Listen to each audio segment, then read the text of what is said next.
कुछ चटनियाँ ऐसी होती हैं जो हमारे खाने का स्वाद 4 गुना बढ़ा देती हैं और अगर वो सीज़नेबल हो तो फिर तो कहना ही क्या। तो वैसे ही मैं एक सीज़न की चटनी आपके लिए लाई हूँ, कैरी की चटनी, जो बनाने में आसान है लेकिन स्वाद में बहुत ही ज़्यादा टेस्टी है। तो आप इसे इस सीज़न में ज़रूर ट्राई करें। ये दाल, चावल, सब्जी, रोटी किसी के भी साथ चल सकती है। इवन आप इसके साथ अकेले भी खाना खा सकते हैं, आपको सब्जी की कमी नहीं लगेगी। इसके इंग्रेडिएंट्स भी हमें घर पे ही आसानी से मिल जाते हैं, तो बहुत ही सिंपल है। इसे आप ज़रूर ट्राई करें और अगर आप एक बार इसे बनाएंगे तो बार बार आप इसे बनाना चाहेंगे। तो एक सिंपल रेसिपी बनाना शुरू करते हैं। तो इसके लिए हमें जो सामान चाहिए उसमें पुदीना और कैरी, ये दोनों बहुत ही अच्छा टेस्ट देते हैं मिल करके। तो हमें सबसे पहले पुदीना को साफ कर लिया है, साथ में हरा धनिया भी साफ करके रख लिया है। ये 4-5 हरी मिर्च और 4-5 ही लहसुन की कलियां छील करके रख ली हैं।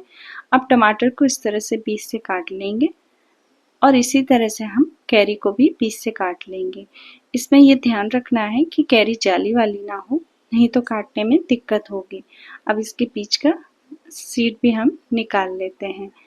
तो इस तरह से ये कैरी हमें तैयार कर लेनी है। अगर वो जाली वाली कैरी होगी तो इस तरह से ना उसका बीज निकलेगा और ना ही आप इसे इतनी आसानी से काट पाएंगे।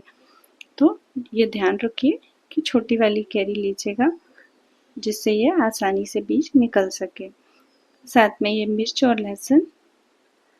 अब एक पैन में थोड़ा सा तेल डालेंगे। सरसों के तेल के साथ इसका बहुत अच्छा टेस्ट आता है और फिर आप जो भी तेल इस्तेमाल करना चाहें। अब उसमें हम इस तरह से इसे सिकने के लिए रख देंगे। इसे इतना सेकना है कि ये सॉफ्ट हो जाए। साथ में लहसुन भी डाल दिया है और हरी मिर्च भी डाल दी है। थोड़ा सा जीरा भी डाल देंगे इसमें। अब इन सारी चीज़ों को हमें ढक्कन बंद करके और बढ़िया से सेक लेना है ताकि ये सॉफ्ट भी हो जाए और इसका टेस्ट भी बढ़ जाए।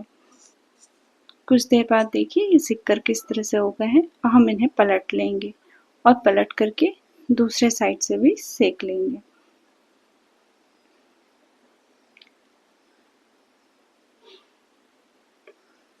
अब हम इसे फिर से उसी तरह से ढक करके और पकने देंगे। ये सारी प्रोसेस लगभग 8 से 10 मिनट ले लेती है। तो अब हम उसे ठंडा होने के लिए छोड़ देते हैं और तब तक बाकी तैयारी कर लेते हैं। तो एक बर्तन पे हरे धनिया और पुदीना डाल लिया है और टमाटर के छिलके उतार करके टमाटर भी इसी बर्तन में डाल लिए हैं। साथ में हरी मिर्च, लहसुन जो हमने सेका था वो सारी चीज़ें हम इसमें डाल लेंगे। अब देखिए कैरी इतनी आसानी से इसका गूदा निकल आएगा, तो हम इसे निकाल लेते हैं और इसे भी बोल में डाल देंगे। साथ में ये सिका हुआ जीरा और नमक डाल लेंगे। अब इन सारी चीज़ों को आप चाहें तो मिक्सर में या चॉपर में या सिलबट्टे में किसी भी तरीके से पीस सकते हैं। बस अब इतना ही रह गया है कि इसको पीसना है और हमारी चटनी बन करके तैयार हो जाएगी। तो इसे अच्छी तरह से मैंने पीस लिया है। थोड़ा दरदरा रहता है तो और भी अच्छा टेस्ट आता है, इसीलिए मैंने चॉपर का इस्तेमाल किया है। आप चाहें तो एकदम बारीक भी इसे पीस सकते हैं, तो मिक्सर में पीसिएगा। तो इस तरह से हमारी चटनी बन करके तैयार हो गई है। हम इसे एक बर्तन में निकाल लेते हैं और ये खट्टी चटनी तैयार हो गई है।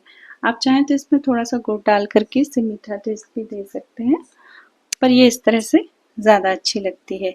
आप इसमें चॉप किए हुए प्याज भी मिक्स कर सकते हैं, मैंने ऊपर से ही डाले हैं। Thank you for watching.